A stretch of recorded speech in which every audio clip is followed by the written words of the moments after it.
Millions laughed at human firepower until a railgun changed everything. The first time humans demonstrated their weapon systems before the Galactic Defense Exchange, the room erupted in polite chuckles. They still use combustion. They burn chemicals and launch projectiles.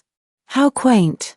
The assembled species came from civilizations that fought with plasma webs, gravitational distorters, and psychic frequency disruptors. They saw Earth's railgun as a relic, primitive, slow, and noisy. But the humans had warned them. It's not about the noise. It's about what comes after. No one listened. The show of force. The Galactic Defense Exchange was held annually on Praxis 4, a neutral moon converted into a military testing zone. Each species could showcase their most advanced weaponry in a safe, simulated combat scenario. Diplomats called it a parade. Humans sent the USS Goliath, a battleship from Earth's orbital fleet. Its hull was matte black. Its design was ugly. It lacked the elegance of the Zalari crystal cruisers or the shimmering cloaking fields of the Kren. And it carried one weapon. The Hades 12 railgun. A cannon the length of a city block, buried inside the ship's spine. When asked why their only toy was so large, the Terran commander, Admiral Reese, replied with a shrug. You'll see. Test Scenario 01, Simulated Interceptor Swarm. The first round involved defending against a swarm of automated interceptors, fast, evasive, high-agility drones programmed to overwhelm ship defenses. The Zalari used harmonic dispersers. The Veruan used smart mines. The humans. They waited until the drones came close. Then the Hades 12 fired. A tungsten rod, 3 meters long, launched at nearly Mach 30. It didn't just hit one drone, it tore through all 40, obliterating them in a line. The atmosphere rippled from the magnetic shockwave. A moment of stunned silence followed. Then someone muttered, "Wait. That was just metal." Test Scenario 02, Shield Penetration. Next, the Terrans were invited to test their gun against a Krenny phase bastion, a shield dome made from folded gravitational space. It had never been breached in simulated combat. The Goliath charged. The gun fired. The round vanished inside the shield, then exited through the back of the bastion, tearing a hole through 6 meters of neutronium plating. The Krenny ambassador went silent. The dome collapsed. That shouldn't be possible, one technician whispered. The human engineers grinned. We just don't play by your rules. The laughter dies. Word spread fast.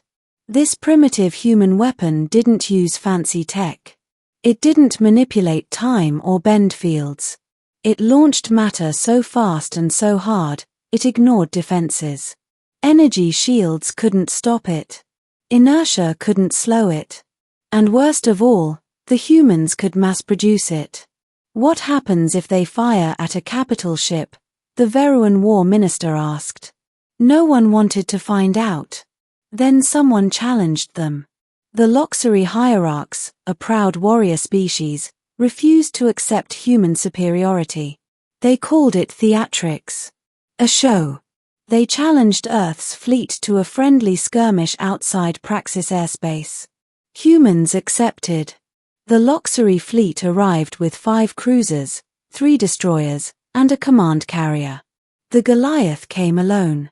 The hierarchs laughed. Then the railgun fired.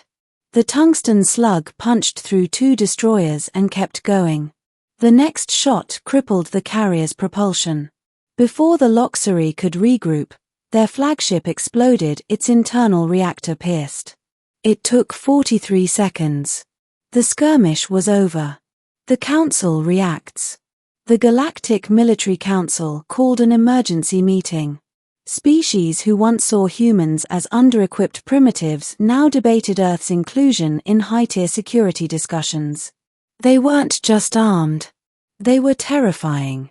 One ambassador said what many feared. They didn't leap ahead.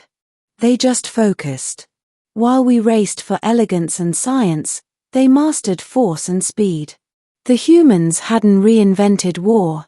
They'd perfected its oldest tool, momentum. Realization. An investigative report followed. Railgun ammunition required no volatile chemicals. It used raw, dense materials and electromagnetic propulsion. A human factory on Luna could produce 300 rods per day. Each could tear through a dreadnought. What shocked the galaxy more? Earth had more than one railgun. There were 20 Goliath-class ships. And dozens of mobile rail platforms. And rumors, whispers of a planetary railgun hidden in the mountains of Mars. One that could shoot into space.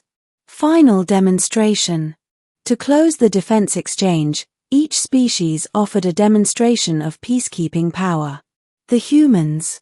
They invited every ambassador to an observation station. They aimed the railgun at a rogue asteroid the size of a small city. One shot. No warhead. No antimatter. Just mass and speed. The asteroid split in half. The pieces veered off harmlessly. The station shook. One ambassador fainted. The others watched the humans in silence. What changed? From that day forward, no one mocked Terran firepower. Treaties were rewritten. Terran engineers were recruited by every military council. Species who once invaded Earth's colonies now reinforced them instead. Because in a galaxy of exotic weapons and theoretical warfare, humans reminded everyone. You don't need magic. You just need the biggest, fastest stick. And humanity. They had the biggest stick in the stars.